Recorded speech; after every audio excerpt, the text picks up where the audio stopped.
এখন আমি যেটা যাব যে রাষ্ট্রীয় কাঠামোতে রাজনৈতিক অপব্যবহার এবং দুর্নীতির সর্বগ্রাসী চর্চা, যেটা বিগত সরকারের একটা অন্যতম প্রধান বৈশিষ্ট্য ছিল, এবং সেই ক্ষেত্রে তারা যেটা করেছেন, প্রশাসন সহ সর্বোচ্চ আদালতে সর্বত্র দলীয়করণ করেছেন এবং স্বজনপ্রীতি করেছেন।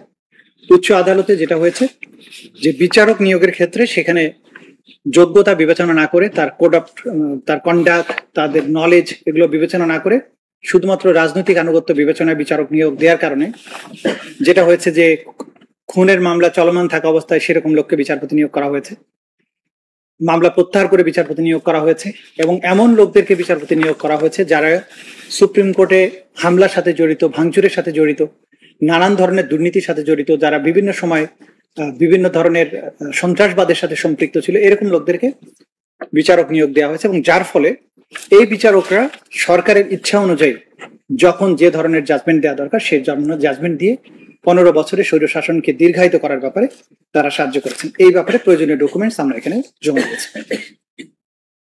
দুর্নীতির ক্ষেত্রে আরো যেটা হয়েছে শেয়ার বাজার কেলেঙ্কারি, সেটার ব্যাপারে যে এত বেশি শেয়ার বাজার থেকে,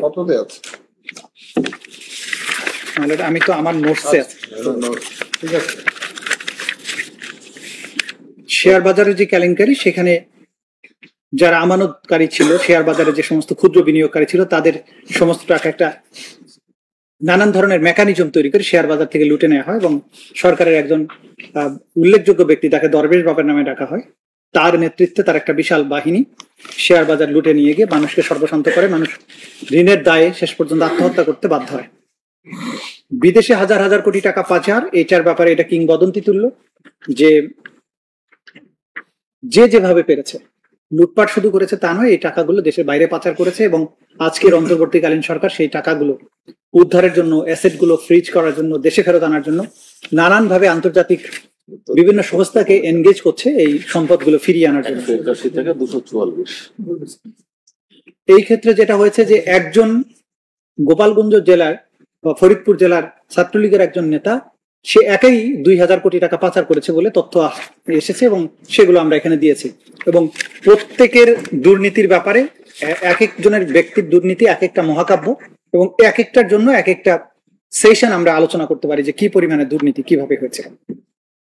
এর মধ্যে হলমার্কের কেলেঙ্কারি, বাংলাদেশ ব্যাংকের রিজার্ভ চুরি, ইসলামী ব্যাংকে দখল করা, উন্নয়নের নামে লুটপাট করা, দলীয় নেতাকর্মীরা দেশে এবং বিদেশে পাহাড় সমান সম্পত্তি অর্জন করা, কানাডায় বেগম পাড়া তৈরি করা, এই যে কাজগুলো করেছে। এবং একজন মন্ত্রী যিনি লন্ডন শহরে 347টা বাড়ি একজন ব্যক্তি কিনেছেন, যেগুলোকে সরকার পুনরুদ্ধারের জন্য আপ্রাণ চেষ্টা করছেন। সুতরাং এই সরকারের 15 বছর ছিল, এবং আগের আমলেও সেই সময় যেটা ছিল যে সেই সময় বলা হতো যে এতটা বেশি দুর্নীতি হয়েছে যে তদানীন্তন প্রধানমন্ত্রী পর্যন্ত বলতে বাধ্য হয়েছেন যে সবাই পায় সোনার খনি, আমি পেয়েছি একটা চোরের খনি।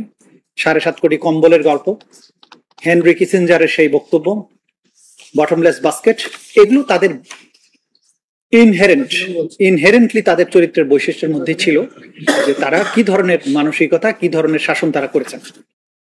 কানাডায় বেগম পাড়া, এটা বাংলাদেশের একটা রেটরিক যে বিদেশে সম্পদ পাচার করে সেখানে বিভিন্ন বাড়ি কেনা, বিভিন্ন প্রপার্টি করা, কোম্পানিতে বিনিয়োগ করা, এইগুলো সবগুলো বাংলাদেশ থেকে লুটপাট করে টাকা।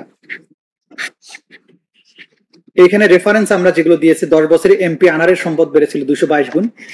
নিক্সন চৌধুরী, মুজিবুর রহমান চৌধুরী নিক্সন, যিনি মাদারীপুর বা শরীয়তপুরের এমপি ছিল, তার সম্পদ বেড়েছে 540 গুণ।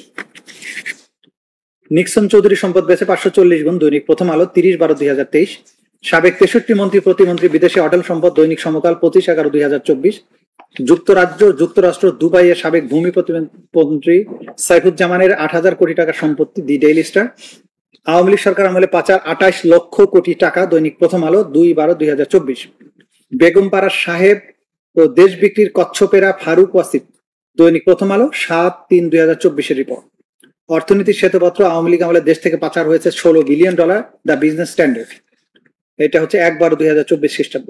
হাসিনা পরিবারের দুর্নীতি, দুদকের অনুসন্ধানে বের হচ্ছে তলের বিড়াল, দৈনিক যুগান্তর 24/12/2024 খ্রিস্টাব্দ।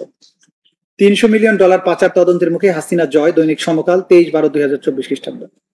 400 কোটি পাউন্ড ঘুষ নেওয়ার অভিযোগ টিলুপের বিরুদ্ধে, দৈনিক ইনকিলাব 19/12/2024 খ্রিস্টাব্দ। 1,12,245 কোটি টাকার পাচার এস আলম গ্রুপের বিরুদ্ধে তদন্তে সিআইডি, দৈনিক মানব জীবন জমিন 31/8/2024।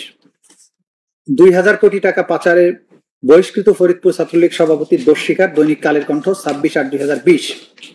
এগুলো আছে মানে তথ্যসূত্র প্রথম খণ্ডে পৃষ্ঠা 181 থেকে পৃষ্ঠা 244 পর্যন্ত।